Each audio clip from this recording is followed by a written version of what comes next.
Let's talk about Gypsy Rose's birth chart.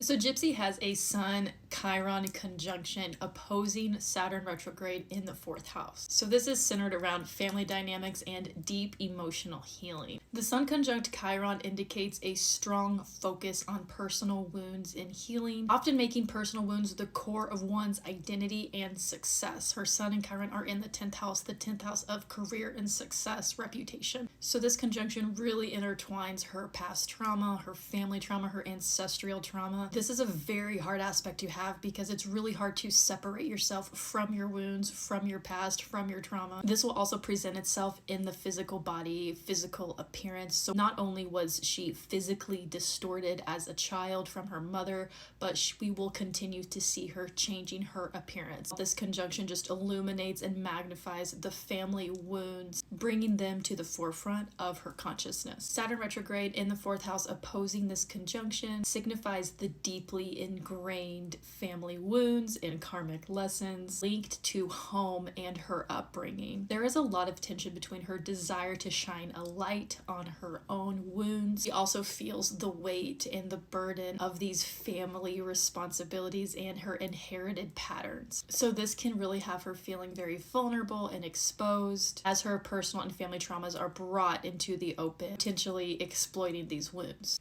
I will go more into her 4th house of major Capricorn, major restriction. Ultimately, her life path is about embracing vulnerabilities. She is a Sun Chiron Leo, so she really needs to come back into that heart-centered place, but right now there is a lot of blockages. She's really having to learn how to be vulnerable again and how to just open that heart center.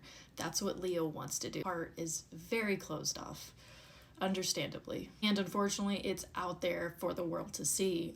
This is a part that she does like. Sun Leo in the 10th house wants to be kind of an influencer, wants to shine their light. Ultimately she's just trying to find who she really is. I have so much more to say. I took so many notes, so stay tuned for part 2.